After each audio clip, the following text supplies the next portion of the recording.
Waalaikumsalam warahmatullahi wabarakatuh. Pak Rikwanto, silakan.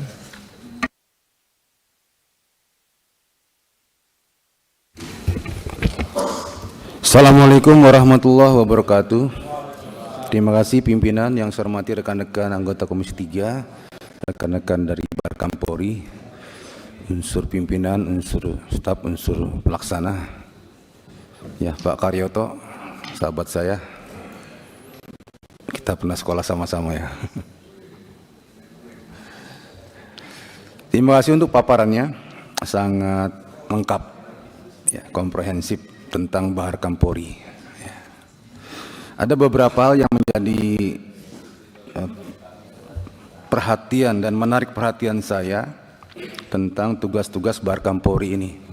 Kita ketahui bersama bahwasanya tugas pokok Polri itu kan ada 3 secara umum. Pelindungan, pelayanan, pengayoman masyarakat, Harkamtibmas, dan penegakan hukum. Ya. Di situ itu sosok postur Polri yang hadir di tengah masyarakat itu berbeda tampilan. Kalau Lin Yan Yom itu tampilannya seperti apa sih yang diharapkan oleh masyarakat? Harkamtibmas tampilannya seperti apa? Penegak hukum seperti apa? Dalam kaitan tadi profesional, akuntabilitas, integritas, dan lain-lain. Jadi pada intinya semua penampilan sosok Polri itu dalam tugas pokoknya itu diterima oleh masyarakat, diterima oleh sistem yang berlaku di tengah-tengah kita. Tidak jadi penilaian tersendiri seperti ada positif, ada negatif. Ya, kita mesti rumuskan itu dan tahu betul kapan kita tampil di tugas-tugas pokok itu. Dan pada hakikatnya Polri itu sangat dinantikan dan dirindukan oleh masyarakat, kehadirannya di tengah-tengah mereka sangat dinantikan. Ya, Pak Kalingga ini suka sepedahan ya. Ya, kalau kumpul di teman-temannya itu kan pasti jadi pusat perhatian, banyak pertanyaan, curhat segala macam. Ya, mesti bisa menjawab. Ya, yang suka main tenis, main basket, atau suka hiking, trekking, itu pasti polisi itu menjadi tumpuan untuk pertanyaan mereka tentang segala hal kehidupan di tengah-tengah kita. Ya, sampai perang Irak-Iran, perang Iran sama Amerika Israel itu juga jadi pertanyaan. Saya tertarik dengan konsep polisi penolong ini.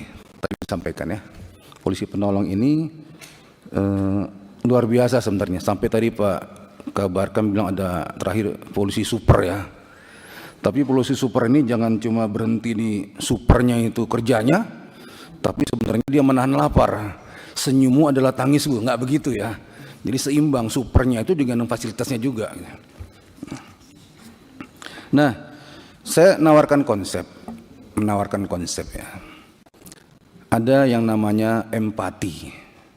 Nah, polisi penolong ini yang dijabarkan oleh Baharkam ini adalah wujud daripada empati.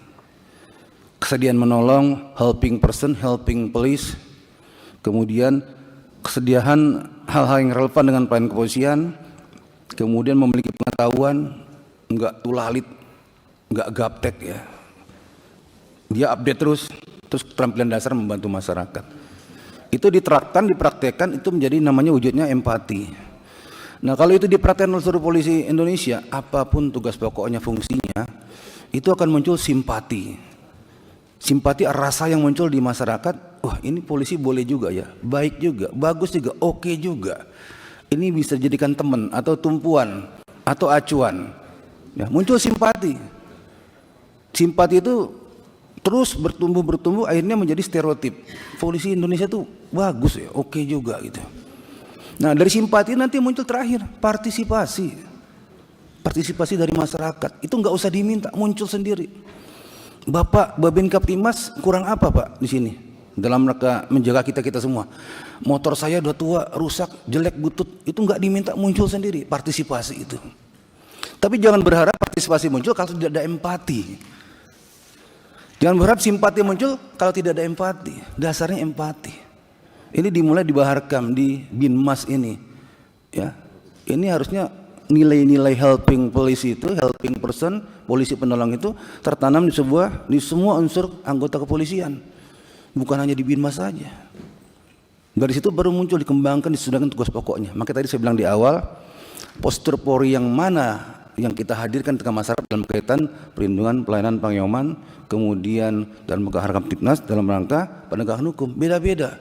Tapi basicnya tadi, bagaimana memberikan empati kepada masyarakat supaya masyarakat itu aman, nyaman, merasa holisi hadir di tengah-tengah mereka itu suatu keberuntungan bagi mereka karena mereka akan terlindungi di situ.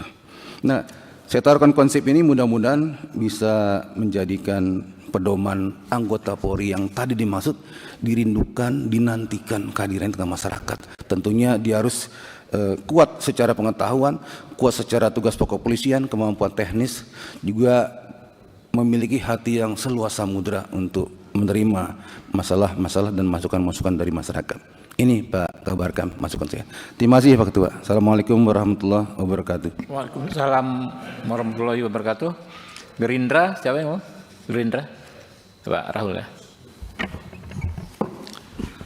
Ya, terima kasih pimpinan. Kami dari fraksi Partai Gerindra melihat kehadiran polisi yang berseragam di jam-jam rawan perlu dimaksimalkan Pak Kabarkam karena kejahatan jalanan, begal, tawuran dan geng motor masih kita lihat di beberapa daerah masih sering terjadi.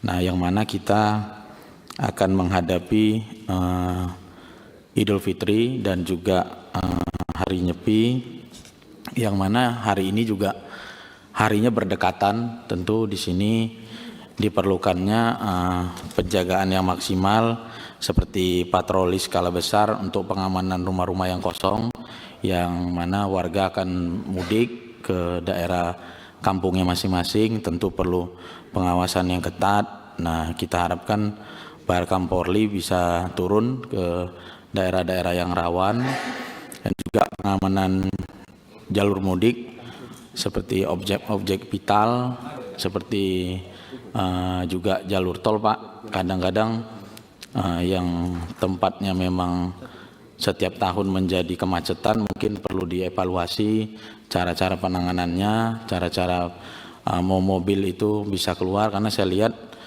di tahun ini mungkin akan lebih besar Pak, karena saya kan kebetulan di daerah Sumatera, saya lihat teman-teman itu dari minggu ini aja udah pada mudik Pak, udah pada pulang karena anak sekolah Sabtu kemarin itu sudah libur, jadi banyak yang sudah kembali ke daerahnya masing-masing. Nah, tentu ini menjadi untuk pengamanan yang lebih penting. Saya lihat kalau di Sumatera itu di jalur tol Pak. Nah, karena sekarang masyarakat udah tertarik, apalagi terkhususnya di Sumatera itu mereka sudah menggunakan jalur tol semua. Tentu yang kita takutkan adalah saat nanti mereka di pintu keluarnya, di pintu exitnya. Dan juga harapan saya mungkin di setiap jalur yang menjadi kemacetan bisa ada antisipasi tempat istirahat ataupun disiapkan ya ada air mineral atau apapun lah itu yang nanti kalau ada kejadian-kejadian yang tidak ingin kita inginkan. Mungkin itu pimpinan dari kami fraksi Partai Gerindra. Terima kasih. Pak Nasir Jamil.